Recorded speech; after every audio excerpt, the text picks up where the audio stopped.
Equity, our economy is shattered and is disgusting, much like our climate is.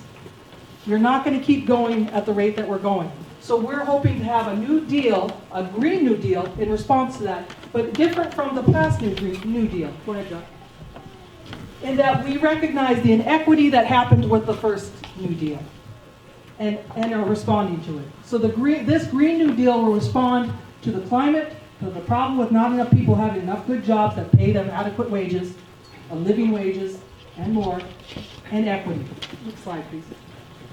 Thanks for joining us. So the goals. You all heard that there are several different versions, or many of you have heard of several different versions of the Green New Deal. Right into it. In fact, I think today we're going to hear about another version, which is pretty cool. But there are 5 primary goals, and some people wrap them up into 3. And we're going to go through the 5 that were actually in the resolution that was proposed by Representative Alexandria Ocasio-Cortez and Senator Markey. Senator Markey, pardon me.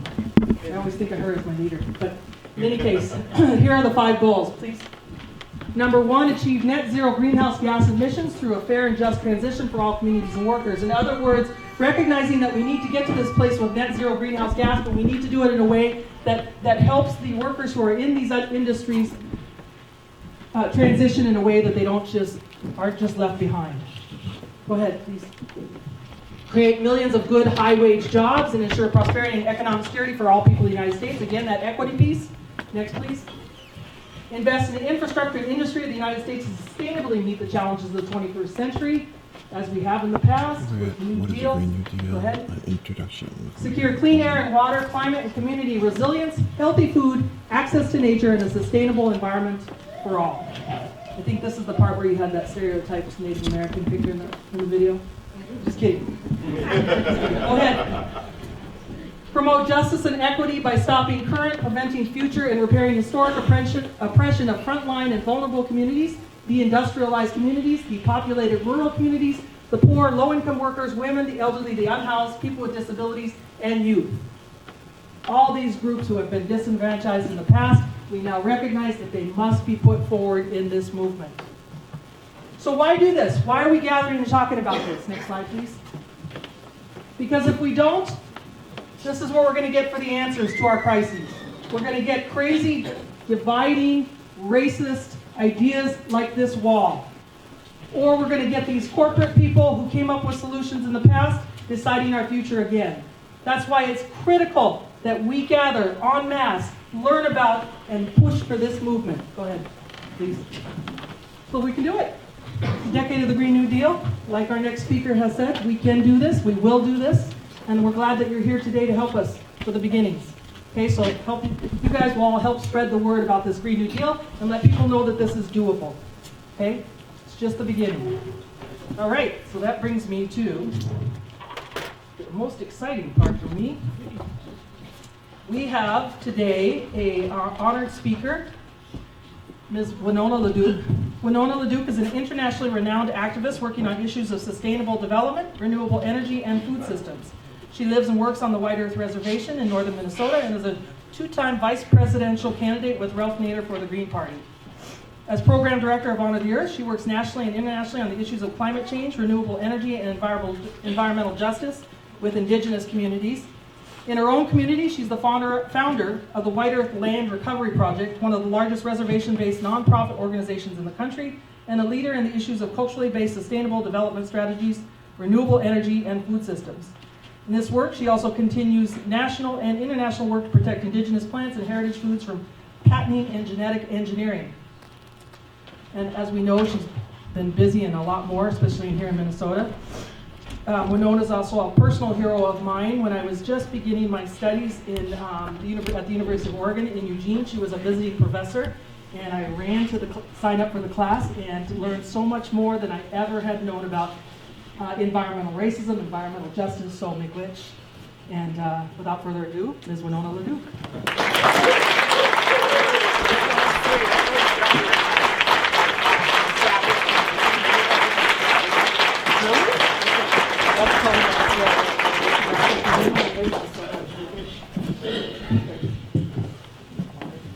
Oh, there's water too. Okay. Anybody? Wait, does this work? Yeah, you have to pull it really close. You got it like this. Oh, there you go. Ani Nindoi Magada Kalo, my relatives. Thank you again for coming out today. I'm really happy to be here and honored to be here. And thank you for the gracious and really long introduction. You can just say it's Winona from White Earth. She came to hang. Okay, that's pretty much how I feel. So again, thank you for the honor of being here today. I put together some different slides, but I want to say that this piece is really a compelling piece of art, and I just want to thank our Indian community here, and Votan and Honor the Earth was part of putting that up. But I travel around, every time I show that art, everybody's like, wow. I was like, wow. So I need Nindoi Magadaduk, but she travels with me, my water protector sister. So I was asked to talk about the Green New Deal. I'm going to talk a little bit about this moment we have in time. Can you put the next slide up? This is a piece of art from Ray Thomas. He's passed away, but it's called We're All in the Same Boat. Kind of what I feel like. You know, our prophecies talk about this is the time of the seventh fire, when we're told we have a choice between two paths. I'm trying to not spit. One will be well-worn, but it is scorched. The second is not well-worn, and it's green. That's what we're told. And I'm pretty sure that that's not just us as Anishinaabe people that have that choice. Pretty sure that that's this moment that we all live in, where we have this choice about where to go. And this is this moment, you know, it is very compelling in Minnesota at this moment. And I think about it because I was looking at that wall picture, and I swear to God, all my problems that I'm dealing with come from Canada. Why don't we just put a wall up there? You know what I'm saying? Between Polymat and Enbridge, all my problems come from Canada. So next picture. Just to say briefly, you know, we have to deal with the carbon impact of the choices that are being proposed. This is an invoice that the math department, Nicholas Slagle in the back and Don Wadle here, put together for the Enbridge Corporation. You know, because we feel like this is the impact of the Enbridge pipeline if it is allowed to go through. It's not just a pipe, it's a whole bunch of tar sands oil that heads right for the Superior refinery. You know, so I think that this is this super sobering moment for Minnesota where we have this chance to continue the resistance, whether it is in the ports or on the ground, make sure that that pipe doesn't happen, because that's a lot of carbon. That's a lot of carbon that would be going into the environment, and everybody in this room knows we don't got another shot at this one. We gotta do our best to keep this carbon in the ground. I was taught that as a kid, that carbon's supposed to be in the soil and not in the air, right? So that's like my main plan, keep it in the ground. I think that's like the smartest idea of all. So a couple more notes, next one. Why we need the Green New Deal. Climate change related disasters. You know, Munich Re, the world's largest reinsuring company, says we're gonna be spending 20% of world GDP on climate change related disasters by next year. They might be a little bit short, but my point is that who has a plan? Like, what city has a plan for the next climate change related disasters? What First Nation has a plan for that? You know, Duluth didn't do too well the last round with the floods, right? What we have is a D in infrastructure in this country. You know, whether it is energy infrastructure or water and sewer infrastructure, we have a D in infrastructure, and our infrastructure can't handle climate change related disasters. That is the reality. And so I'm a really big proponent of infrastructure for people, not for corporations. That's what we need to be taken care of in this country. You know, there's plenty of need for pipes. A lot of those pipes need to be water and sewer. Next one.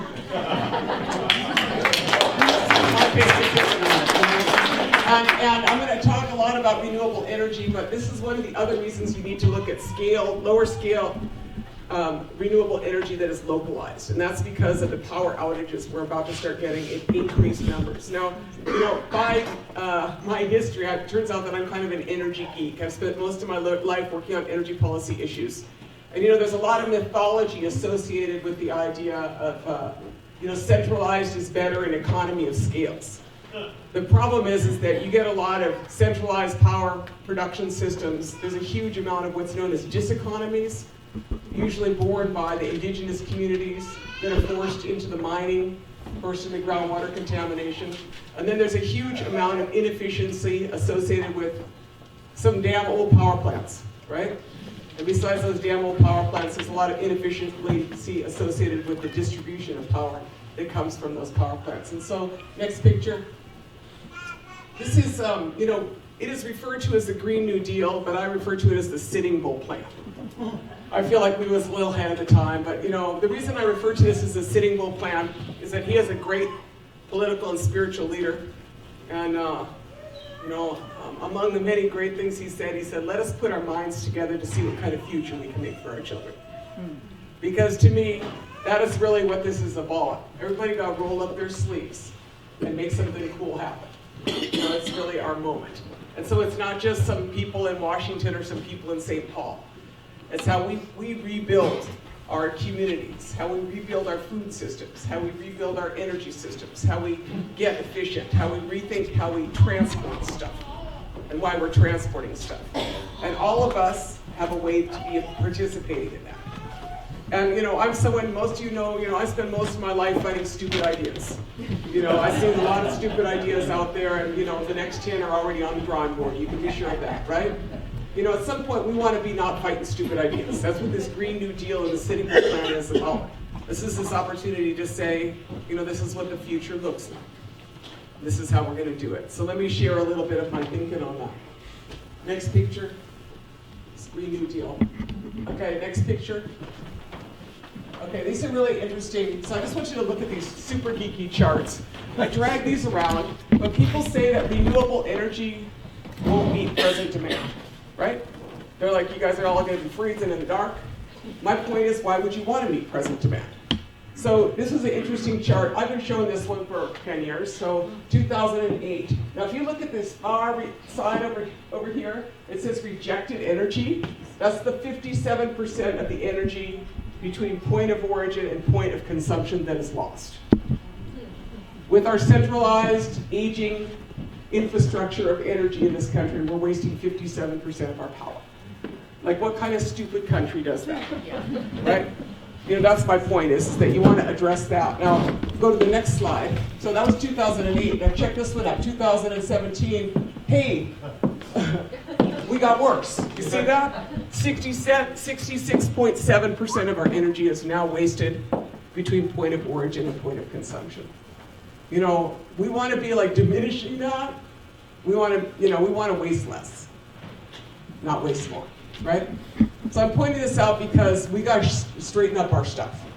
If we want to make the systems work, we have to straighten up our stuff quite a bit. And visionary countries like Germany, Denmark, Sweden, Japan, Italy, everybody else is straightening up their stuff but us, right? And a lot of that, I'm not going to go into the whole mythology of, westward ho, manifest destiny, there's always someplace new to go. It's time to just stay put and fix it. That'd be the time like now, right? And it's really our shot to do this. We don't want to be the dumbest country on the planet right now. What? We don't. No. Okay, so next one. Okay, so this is, a lot of other people are going to be talking about this, but, how many times have I been in an argument with someone about the jobs issue? I'm like, well, let me just take a really good look at this. So if you spend so much on, if you spend $1 billion, how many people you get in the fossil fuels industry versus how many people you get in renewable energy? Quite a few more, right? The point is that investment per BTU or investment per job is much higher in renewable energy. And at this point in the country, there's actually more people employed in solar than there are on the oil fields, right? So thinking about that, and even the same statistics I think now apply in Canada, which, I don't know if you've noticed this, but because they aren't getting their pipelines, y'all notice this? Did you ever notice that nobody actually wants a tar sands pipeline? Did you notice that? There was 5 proposed as of 2 years ago. There was one called Energy East. There was one, Enbridge had one called the Northern Gateway. They had one called Trans Mountain, Keystone XL, and Line 3.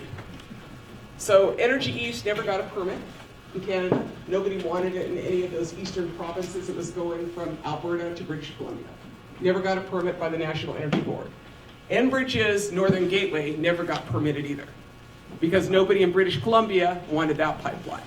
Third pipeline's called Trans Mountain, Kinder Morgan pipeline. Actually, I just call it Trudeau West at this point, because Premier Trudeau purchased that pipeline, nationalized it in August of last year, 2 days or the day before the Supreme Court, or the appeals court, ruled that all permits were null and void on that pipeline. So that's 3 pipelines with problems. Y'all follow me on this? 4th is Keystone. That's still on the ropes in court. 5 would be this one, Line 3. So I'm just trying to point out that nobody actually wants a tar sands pipeline. It's not like a good game. Just trying to point that out. And every one of them has been defeated, though, thus far, mostly in the courts. Obviously, the Regulatory Commission, the PUC in Minnesota, decided that $11 million was a better deal.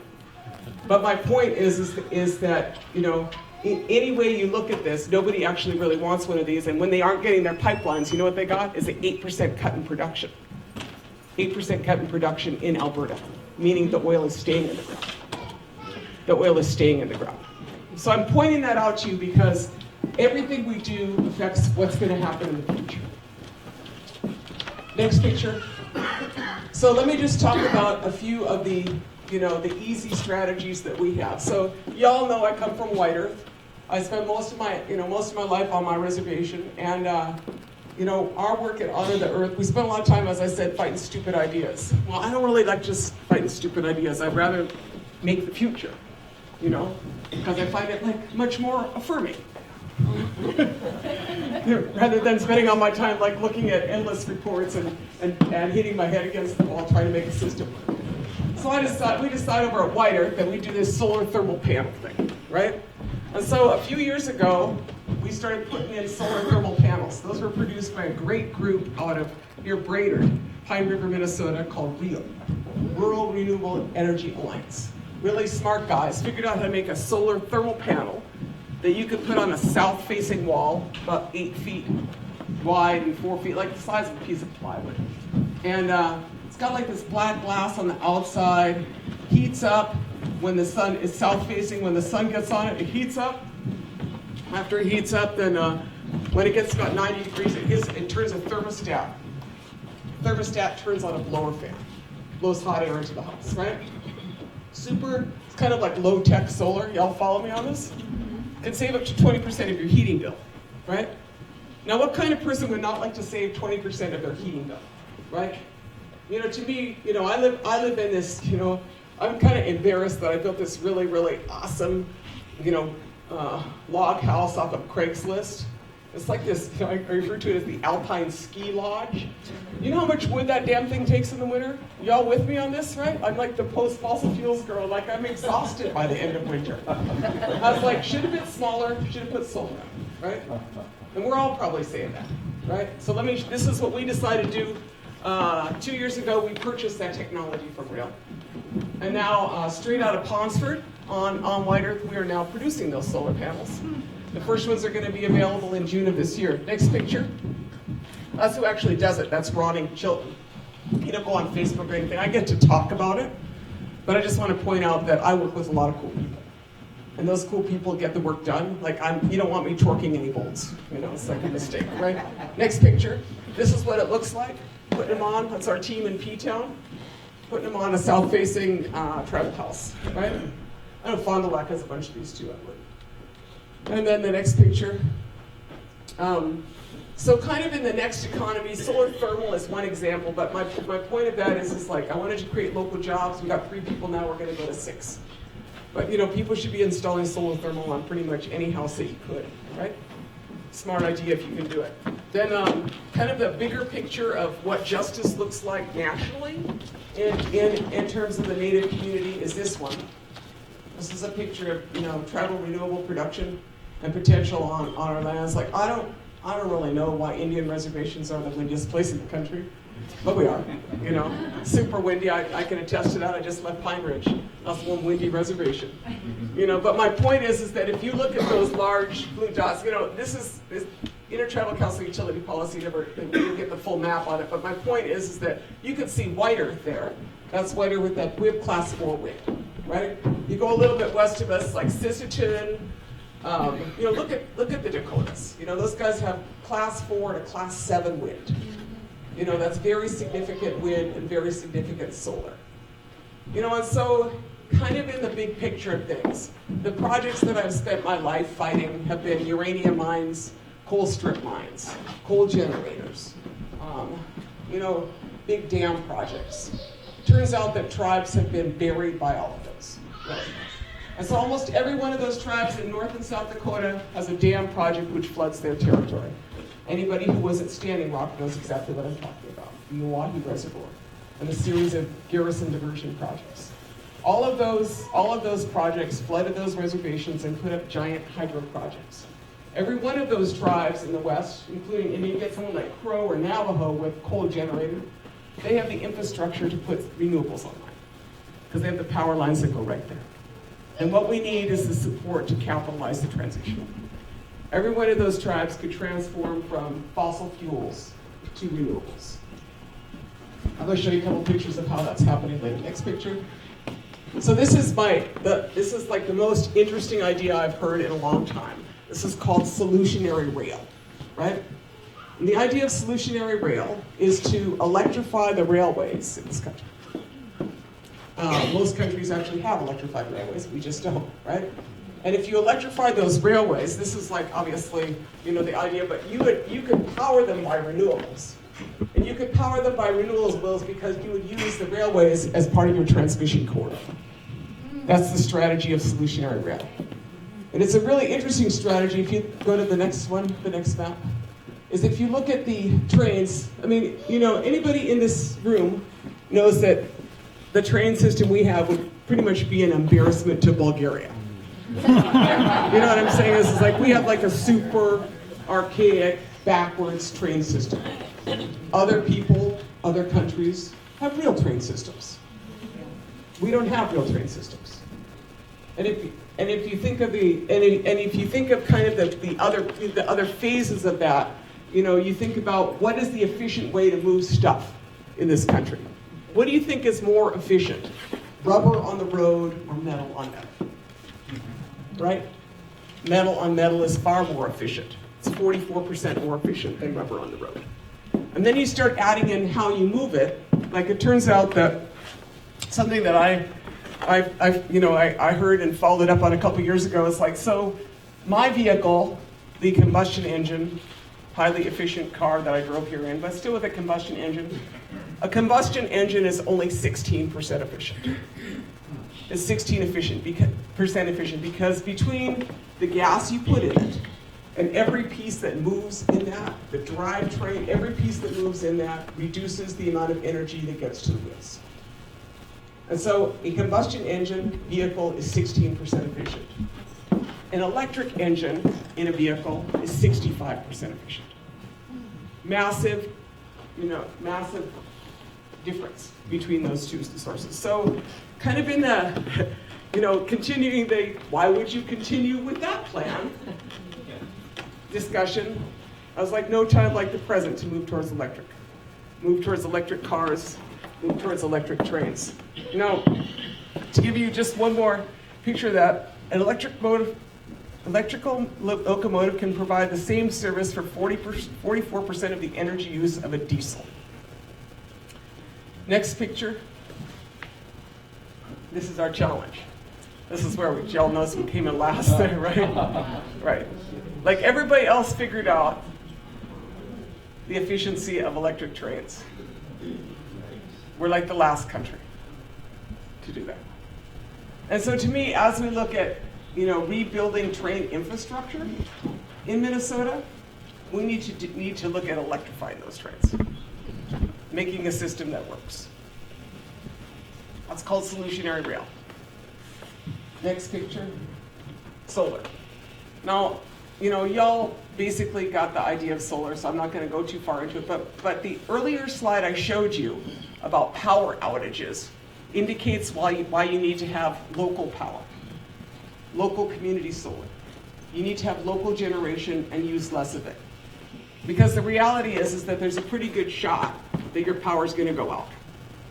And increasingly, it's just going to happen on the res. It's just going to happen on the res. And it's going to happen increasingly in rural areas, putting people at risk. And it's going to happen increasingly in urban areas. I feel like the thing about climate change is like we broke our agreement with the Creator. We broke our agreement. And we used to be able to pray, put our tobacco out, and we get a break. And I'm glad that we still pray and put our tobacco out, but I'm not sure we're getting a break all the time now.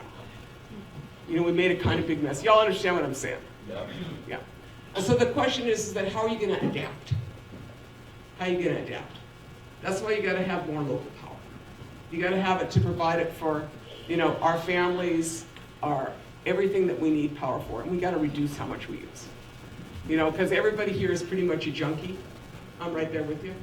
We got to have, so much energy. We consume, the only people who consume more energy than us are the Canadians. Thank God there's not that many of them. You know what I'm saying? It's just like, that's crazy. I couldn't imagine you could consume more than an American. Everything is like so consumptive. So consumptive. And that doesn't work. You got to move off of fossil fuels, because the reality is that we act like some junkies, right? And the problem is that when you're a junkie, you do a lot of bad stuff to get your fix. You do the tar sands, you do fracking, you blow off the top of mountains, you do deep water drilling, and you just kind of look the other way because you're an addict. So I feel like one of my roles presently, now that I'm about to hit 60, is that I'm going to be the fossil fuels addiction counselor. Right? I'm going to say it's okay, just got to move on. Just got to move on. Y'all take a breath with me, got to move on. You understand what I'm saying? It's like we're just so addicted. And I feel like in that, it's just like saying, well, people say we can't move, out of the fossil fuel era. That's like all like this. I was like, well, we didn't leave the Stone Age because we ran out of rocks. Leave some of that stuff in the ground. Right? Leave some of that stuff in the ground. So this is how you do it. This is my friend Melina Lubicon, really inspirational young woman. She comes from a village called Little Buffalo in the middle of the tar sands. Oil spills all around her. It's just horrible situation those people live in. Welcome to Canada. Welcome to Canada. It's like 150 First Nations with drinking water advisories. So they got the money to put in infrastructure for oil companies, but they don't got adequate infrastructure in First Nations across the board. So her First Nation doesn't have the Lubicon Creek. They had a generator to power their health clinic. A diesel generator to power their health clinic. Welcome to the north. That's where Enbridges used to be. In little reserves with 150 people, diesel generator. And so for her master's thesis at the University of Victoria, she decided to build 20 kilowatts of solar. She didn't research it, she built it. And so I got to be on a master's committee, and that's her project. 20 kilowatts of solar for her little village in the middle of what's known as the tar sands. Next picture. This is my little response to her. It's like, I'm gonna do that too. Doesn't look so fancy, but that's 20 kilowatts of solar that we built right behind the Pine Point Elementary School in my village. Next picture. And this is what it looks like when you do distributed generation. This is a plan that was created by the Leech Lake tribe for distributed electrical generation. So they have a set of solar gardens on their reservation, 40 kilowatts each in a number of their villages. And their intention is to increase the amount of solar power and build a microgrid. In the future, if you want to have some energy security, you're probably going to want a microgrid, right? This is like all the stuff that we need to create and build and fine tune. A lot of awesome work out there to do, but this is their example. And another piece of that I just want to say is that, for those of you who have the patience to do policy work, we need to change the net metering laws in Minnesota so that you can put more than 40 kilowatts on. It's a super punitive system. And I believe that the tribes, the First Nations, should just have our own utility policies. That's what I think about it. Next picture. This is what solar looks like at Navajo. A really interesting thing happened in the Navajo Nation about 2 weeks ago. Navajo Nation has been 85% of their revenues for their general fund for the tribe come from fossil fuels.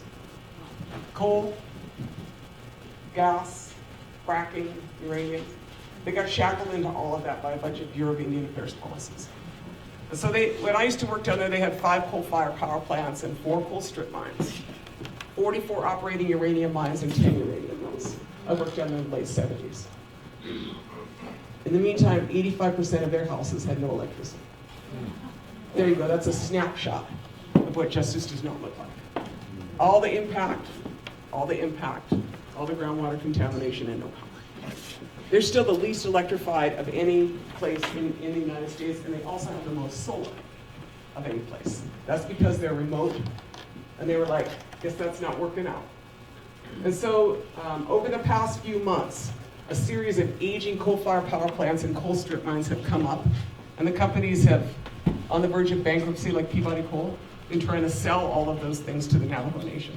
Does that sound like how things would work? It's like, we got a lot of liabilities, let us just sell you our 40-year-old coal strip mine and we'll be out of here, right? That's like pretty much, but actually that sounds like northern Minnesota, doesn't it? It sounds a lot like northern Minnesota. So they, about 2 weeks ago, they decided to not buy. Oh. I know, that was what I said. I was like, wow, you didn't buy something big. Navajo Generating Station is closing down, as is the as is the Kayenta mine. This is called the Kayenta Solar Project. 27 megawatts of solar. Remember when I was talking about earlier the infrastructure that exists in First Nations, in our nations, that is associated with this historic energy production from fossil fuels? This is what you could do. This is what's going to happen in the future. That's the largest tribal solar project so far. And that came online 2 years ago. So that's Kayenta Solar. It's enough for 13,000 houses. It's cool, huh? Next picture. This is the last part. This is the happy part, the hemp part. So I think everybody in this room, I've spent 6 years fighting Enbridge. I've asked them for a divorce. In my last Public Utilities Commission hearing, I was sitting next to Barry Simonson, the Line 3 project manager, and I said, Barry, I need a divorce. After a long time, you hang out with Paul and Barry a lot, right? I was like, Barry, I need a divorce. I said, 6 years, that's a long time, too much. I said, it's not me, it's you. I said, amicable, you just go back to Canada, I'll stay here, right? So what I would really like to do with my life is to return to my farming life, right? So I intend to return to my farming life in any case, because whether or not, however the battle looks next spring over Line 3 or this winter over Line 3, someone's going to have to feed us, right? So I'm someone that has been growing, I grow corn, beans, squash, Jerusalem artichokes, potatoes, tobacco, a whole bunch of basil, and hemp. For 3 years, I've been a state licensed hemp grower, Minnesota State Pilot Project. My partner here, Don, I'm going to give a wave, Don. He's actually the really smart brains of the hemp farming operations. But here is my hemp farm. That's my fabulous barn. I have been growing for 3 years, and I'm interested in fiber hemp. I do grow some CBDs, but I'm primarily interested in fiber hemp. This is a Romanian hemp structure.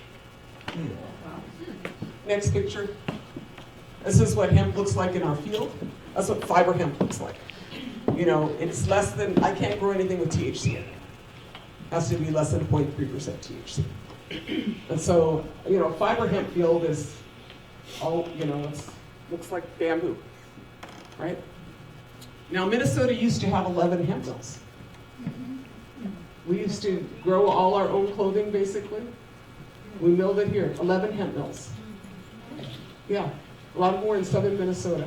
We also used to have linen mills, like Leech Falls linen mill, right? We used to produce our own fabric, and how significant the potential of that is just consider that the word canvas comes from cannabis, right? All those sales, all that stuff is all cannabis, right? So I just want that back. So I was thinking, like, if you just made the canvas to cover the boats of Minnesota, you understand what I'm saying? If we just said no more plastic boat covers, move on. I hate that stuff. I was like, what if you just had canvas? That'd be like a huge market. So that's my interest. That's our field this year. We have about 13 acres of hemp growing over. That's a tribal field near Callaway on the reservation, and that's I got 2 sons, a nephew, Don, and then you see Ronnie here on the far side posing in this. But that's what we're interested in is making clothing, but also making rope to start with, because the last place that rope was made in this country was at Stillwater Prison. Canvas rope, or cannabis rope. Next picture. Oh, there's me and Nickelback. This was when the neighbors called and told the tribe that there was some noxious weeds in my field. And so I went out there and I was like, whoa, there's some 9-foot tall hemp plants in my field. That was Nicolette and I discovering how tall the tent that it was. And I was just laughing. I know I look like super stoned and I'm totally not. But I was just like, wow, look at all that hemp. How great is that? Next picture.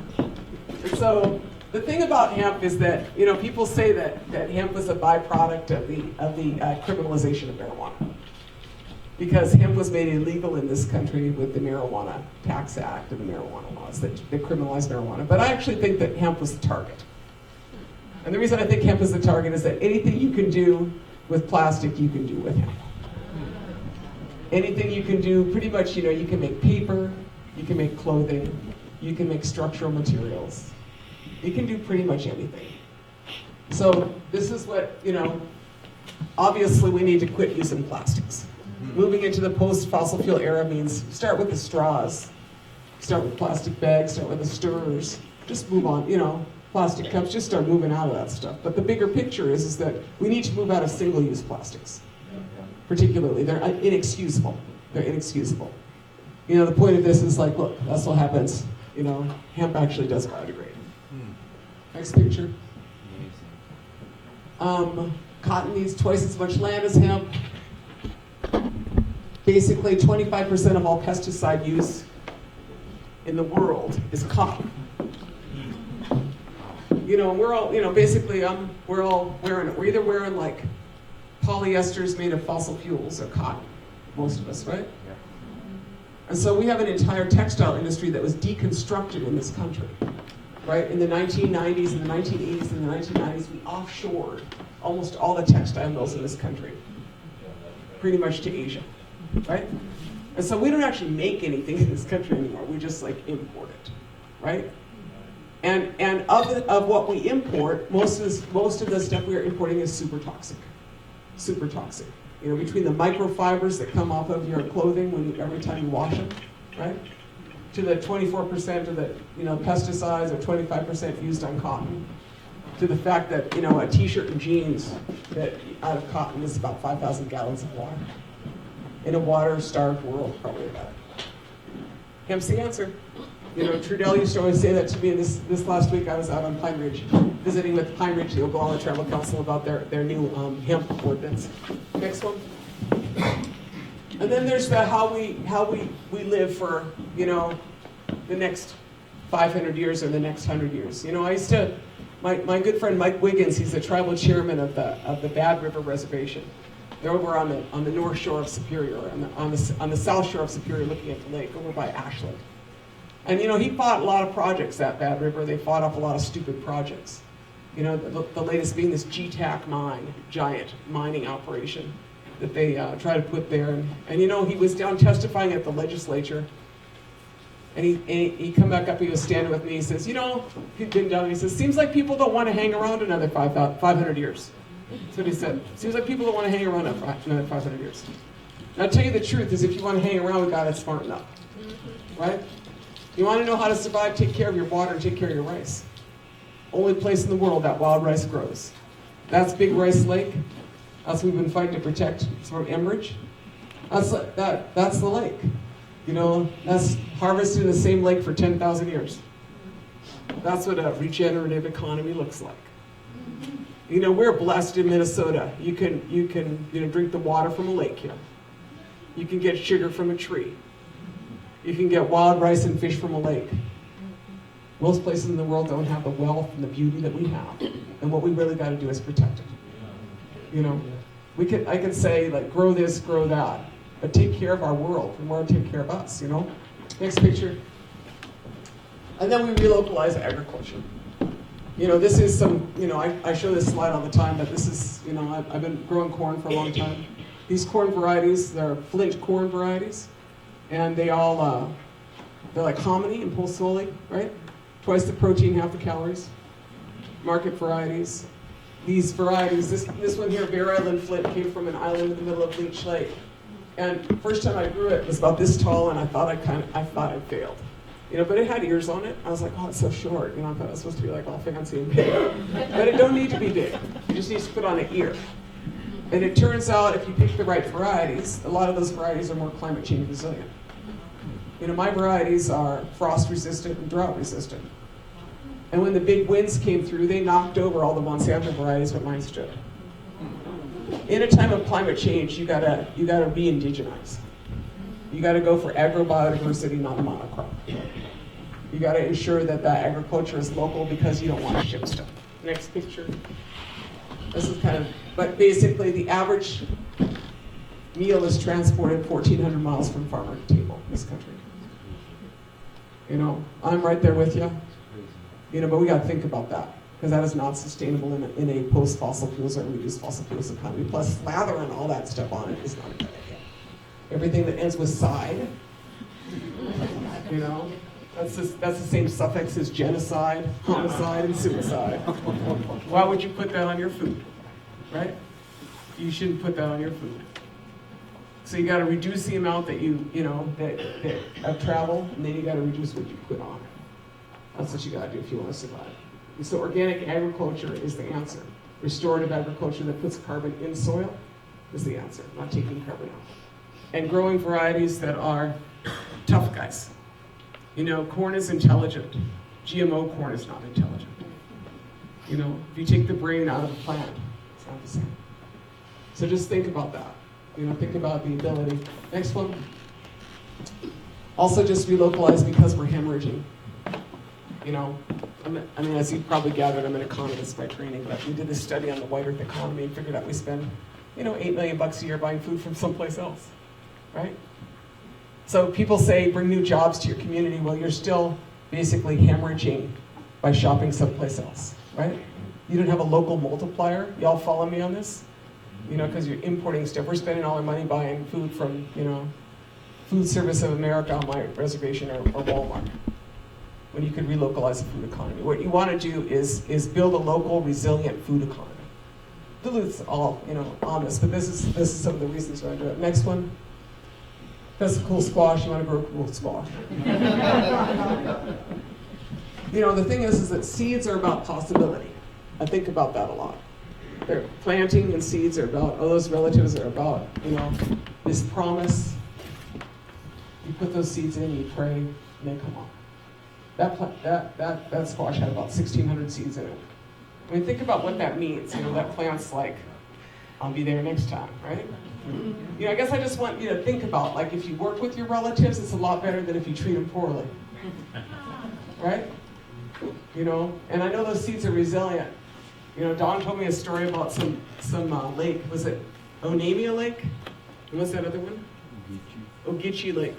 In one lake, the water levels was too high because of the boaters, you know what I mean? Summer camp people, they flood that lake out so they could have the water levels and knocked out the rice. The Mille Lacs Band tried for 17 years to get that water level fixed. They would never turn it, stop it, because the DNR always fight the tribes, And then one year they had a drought, 17 years later, and what came back with that rice? Talk about resilience in seeds, right? Another lake, Don told me, 50 years later. No reported rice for 50 years, and then 1 year just back, right? Trust your plants, treat them good. Think about that, because this is a lot bigger than some of these corporations. There's like magic in our world. Take care of it. Next picture. I'm obviously a supporter of the Green New Deal. And I just want to say it's far more than that. Because to me, some of the transformation has to be in our legal system. Because right now we have a legal system which upholds the rights of corporations as being equal to the rights of humans. Yeah, that's right. That's wrong. That's wrong that they should do that. Corporations are not humans. A corporation is not a human, because a corporation does not have a soul. That's how I know a corporation is not a human. So having said that, what we need is to recognize the rights of nature, the rights of the natural world, the rights of Mother Earth. Who has exercised the most leadership in that is the government of Bolivia, where Evo Morales declared in 2000 and I think it was, what year was it, in 2004 or something like that, that Mother Earth had the right to continue, right to regenerate, right to be free of contamination. right? Right, to be free of GMOs. Now, in Minnesota, the White Earth tribe, White Earth Nation, on December 31st of this last year declared the rights of wild rice. Said that wild rice had a right to exist free of contamination. You know, free of GMOs, free of interference. Because our people know that our rice is our life. You know, and that visionary act of my tribe is something that should be considered by other tribes, other First Nations, and by you know, Duluth. You know, what is the rights of this lake? Does Gitchigumi have rights? You know, what are her rights? You know, so to me, the Green New Deal is a foundational policy piece. But for me, what we need to do is this transition that moves from affirming the rights of corporations to affirming the rights of nature as a central part of what our thinking is. Next picture. Is that possible? You know, I just like this slide because, obviously because it's a butterfly, you know, has a lot for us to think about. But, you know, I'm just going to tell you a quick story. So I was in Germany. You know, I'd gone to this conference. It was in honor of my father. And I was like, okay, I can do this. Come on. Trudge over there to Germany, right? I don't want to sound odd about it, but I wasn't real eager to go over there, you know, to this conference. And so I was kind of sitting there, kind of tired out and weary of all the questions that the Germans were asking me. This guy is this reporter, and I'm kind of looking at him, going, I don't know what this one's gonna be. And then he starts telling me this story about imago cells. And what he says is that, because he had just done this film on imago cells, and he said that in a butterfly does something that nothing else does. We call it metamorphosis.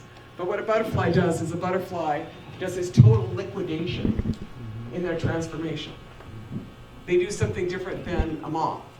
You know, when the caterpillar goes in the chrysalis, they are able to, you know, they liquidate and come out as something totally different. Now the cells which do that are called imago cells. And the first ones come, and they're all like wiped out. The second ones come, and they're knocked out too. And then they keep coming back in more and more numbers. And then at a certain point, the imago cells overtake the other cells in that being and transform that being from a caterpillar into a butterfly. Pretty cool, huh? The imago cells. Imago is the same root as the root for the word imagination. Right? So like there I was like kind of being all tired with the Germans, and I was like, wow, that's profound, man. I just always say, you know, I mean, always you can learn something every day, you know. And so he taught me a good lesson on that. But I just think about that because we are the social imago cells. That's who we are. Someone has to dream what you're going to be. Are you going to be a butterfly? You know, someone has to dream, you know, as Alexandria Ocasio-Cortez says, you know, we have to dream what that future is going to look like. We're the ones who's going to dream it because obviously we're the ones who have the vision. If you're waiting for some vision from someplace else, you're going to be sad. You know, we have the vision of what that beautiful future looks like. And so this is our opportunity. I'm a big fan of Duluth. This is like my favorite city. You know, this is like a cool city, and I feel like we should do the cool thing because we're Duluth. You know, we ain't one of them other cities. God only knows we're not Bismarck. You know, so, no time like the present to be cool. You know, so to me, that is what this opportunity is that. I don't know if I have one more slide or am I good? Good. You're good. I want to thank you very much for your time. Honored to be here.